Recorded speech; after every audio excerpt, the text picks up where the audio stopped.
Hi, Alan Stratton from Woodturning. Well, it's been a very long winter and I am ready for spring. In our area, things started to bud out, then another cold snap, but I hope they survive. But just in case, I want to make some flowers that I can give to my wife for Mother's Day. This is one that I've been planning towards for a long time because it takes petals. The petals are set at an angle and put together. I 3D printed a fixture to hold it together to get started. This one is typical of ones I've seen other people demonstrate.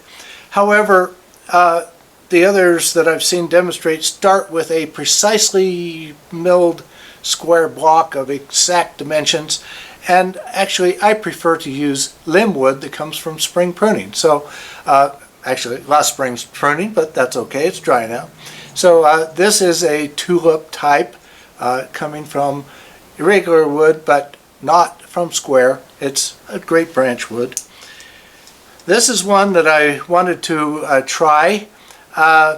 Theoretically, at least, you can peel wood with a skew and get kind of fussy looking things. It didn't quite work the way I wanted, so if you have ideas on how to do this one, let me know. It may have been the wood, it may have been that the wood was frozen at the time, it may have been me. So anyway, let's turn some flowers to celebrate spring. I 3D printed a fixture to hold the petals for my flower. It consists of 7 petals, each rotated a few degrees at the axis of the leaf and a few degrees tipped down. I want the petals tipped up, so this is an opposite fixture. After the print is complete, I used the center taper to center the fixture on a faceplate. It is held by double stick tape. I have also cut 9 pieces of 1/8 inch thick maple. These are also stuck together in 3 stacks with double stick tape.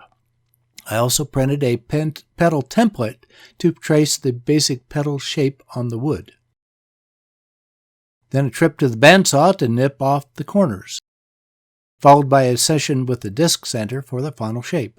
A quick dip in denatured alcohol and the petals come apart easily. After the alcohol dries, I sanded each petal front and back. Then prepare the fixture with double stick tape on each petal surface.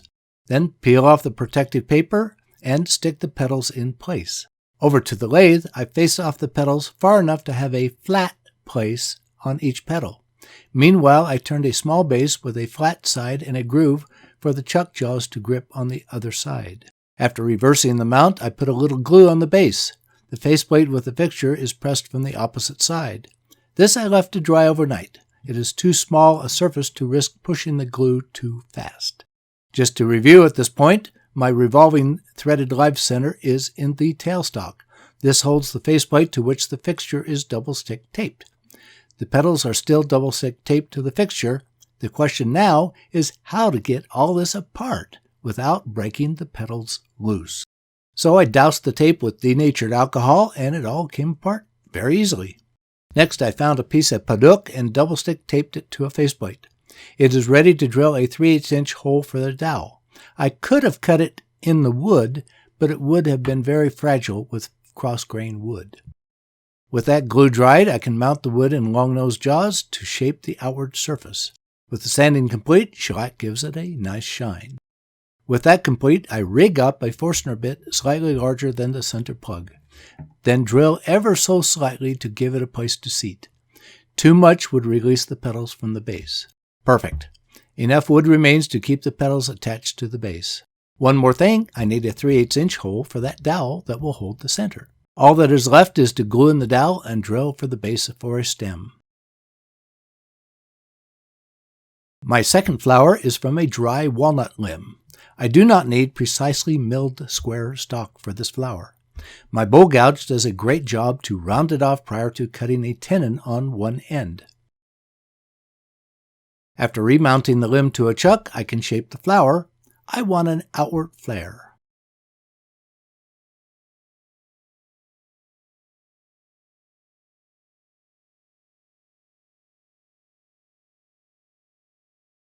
After drilling the center with a 7/8 inch Forstner bit, I can finish off with my spindle gouge.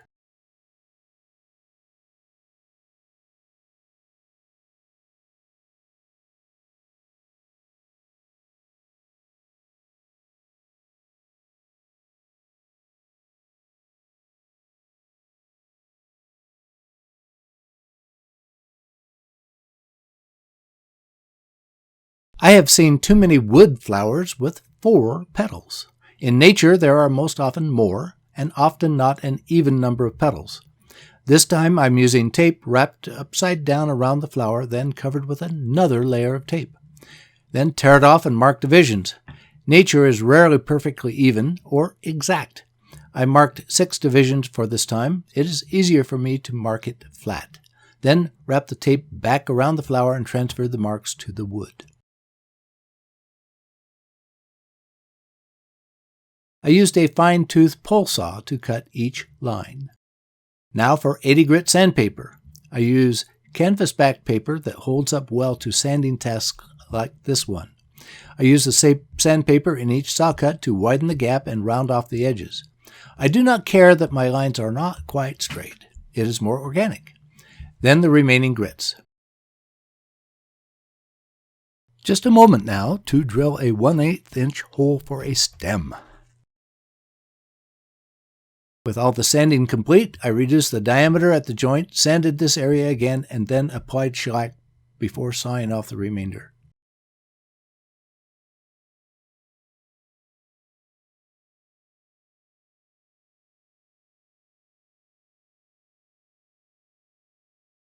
I need a colorful center for this flower also. More of that paduk will serve here. I've quickly formed a small button that will fit in the flower. After sanding, a little shellac gives the wood a great shine. After parting it off, I will glue it inside my flower. For my third flower, I've selected a fresh-cut limb from an apple tree. After roughing it round and mounting it into a chuck, I can attempt this type of flower. I have also freshly sharpened my skew.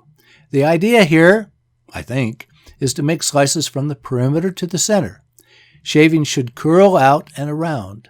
Alas, either apple is not conducive to this type of flower, or I am doing it wrong, or the wood is frozen.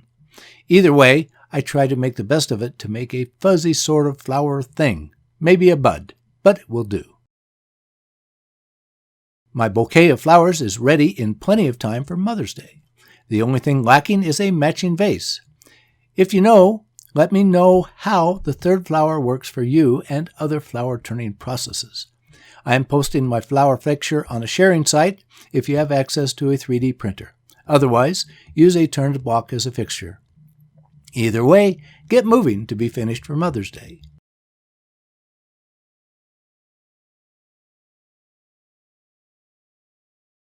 Now, please give this video a thumbs up, subscribe on my website, and tell your friends about my videos. I appreciate your comments and questions. Every week, I add a new wood turning video to my website. Always, please wear your full face shield anytime the lathe is running. A face shield saved my life. It can save yours, but only if you use it. I will see you again next week.